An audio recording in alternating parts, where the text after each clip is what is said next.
আসসালামু আলাইকুম।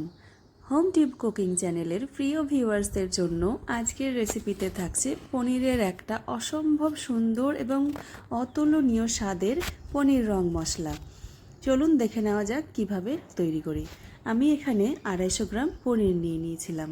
পনিরগুলোকে এরকম কিউব সাইজ করে একই সমান করে কেটে নিয়েছি। এবারে আমি একটা কড়াই গরম করে তাতে দিয়ে দিচ্ছি কিছুটা তেল। তেল গরম হয়ে এলে আমি এখানে আগে থেকেই কুচি করে রাখা দুটো পেঁয়াজ দিয়ে দিচ্ছি। তারপরে হাফ ইঞ্চ মতো আদা টুকরো করে কেটে রেখেছিলাম সেটা দিয়ে দিচ্ছি 10টা মতো রসুনের কোয়া। তারপরে এখানে যেটা মেন পার্ট সেটা হচ্ছে এই কাশ্মীরি লঙ্কা।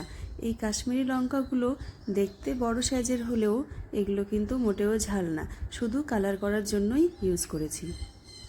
তারপরে এটাকে ভালোভাবে ভাজা করে নিলে, খুব বেশি ভাজা যাবে না, হালকা একটু ভাজা ভাজা হয়ে গেলেই আমি এটাকে অন্য প্লেটে তুলে রাখছি আর এইভাবে ছড়িয়ে ঠান্ডা করে নিচ্ছি। তারপরে একটা মিক্সিং জারে আমি এটার খুব সুন্দরভাবে একটা হালকা একটা পেস্ট তৈরি করে দিচ্ছি। খুব মিহি করে পেস্ট করা যাবে না, এরকম ছিবড়ে ছিবড়ে থাকবে সেরকম একটা পেস্ট তৈরি করে নিচ্ছি। সেম মিক্সিং জারে আমি দুটো টমেটো নিয়ে টমেটোগুলো পেস্ট করে নিয়েছি, দিয়ে অন্য একটা পাত্রে রেখে দিচ্ছি। সেম কড়াইতে আরও কিছুটা তেল দিয়ে দিচ্ছি। তেল গরম হয়ে এলে দিয়ে দিচ্ছি একটা তেজপাতা, অল্প একটু দারচিনি, একটা এলাচ আর একটা লবঙ্গ। তারপরে দিয়ে দিচ্ছি 1 টিএসপি গোটা জিরে হালকা ফুটতে শুরু করলে দিয়ে দিচ্ছি আগে থেকে তৈরি করে রাখা পেঁয়াজ আর কাশ্মীরি লঙ্কার সেই পেস্ট। তারপরে এটাকে হালকা একটু নাড়াচাড়া করে নিচ্ছি। তারপরে দিয়ে দিচ্ছি টমেটো পেস্টটা দিয়ে আরও ভালোভাবে আমি মশলাটাকে কষিয়ে নিচ্ছি। খুব ভালোভাবে মশলাটা আমি কষিয়ে নিচ্ছি। টমেটোর একটা কাঁচা স্মেল চলে গেলে আমি এবারে দিয়ে দিচ্ছি হলুদ গুঁড়ো, লবণ আর দিয়ে দিচ্ছি লঙ্কা গুঁড়ো। আবারও খুব ভালোভাবে আমি মশলাটাকে কষিয়ে নিচ্ছি। খুব ভালোভাবে মশলাটা কষানো হয়ে গেলে হাই ফ্লেমে রেখে দিয়ে দিচ্ছি 2 টেবিল স্পুন দই। আমি এখানে টক দই ইউজ করেছি, আপনারা চাইলে মিষ্টি দই ইউজ করতে পারেন।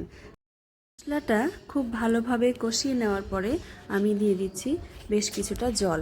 আমি এখানে জলটা ঢাকা দিয়ে রাখবো যতক্ষণ না জলটা ফুটতে শুরু করছে।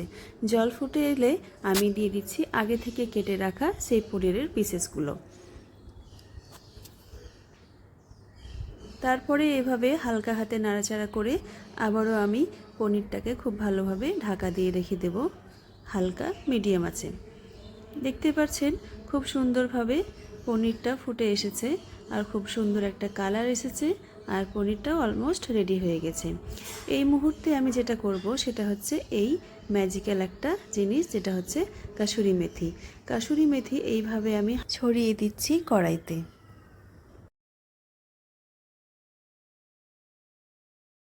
আমাদের পনির রং মশলা কিন্তু অলমোস্ট ডান হয়ে গেছে। এবার আমি ঢাকনা বন্ধ করে চুলার ফ্লেম বন্ধ করে দিচ্ছি। 5 মিনিট পরে দেখব খুব সুন্দর একটা কালার এসেছে। দেখতে যেমন লোভনীয়, খেতে কিন্তু অসম্ভব সুন্দর হয়। দেখা হচ্ছে নেক্সট ভিডিওতে। যদি আমার এই ভিডিও পছন্দ হয়ে থাকে তাহলে একটা লাইক করে দেবেন, কিছু মনে হলে কমেন্ট করবেন আর সাবস্ক্রাইব করতে ভুলবেন না কিন্তু। তবে আজ বিদায় নিচ্ছি। আসসালামু আলাইকুম।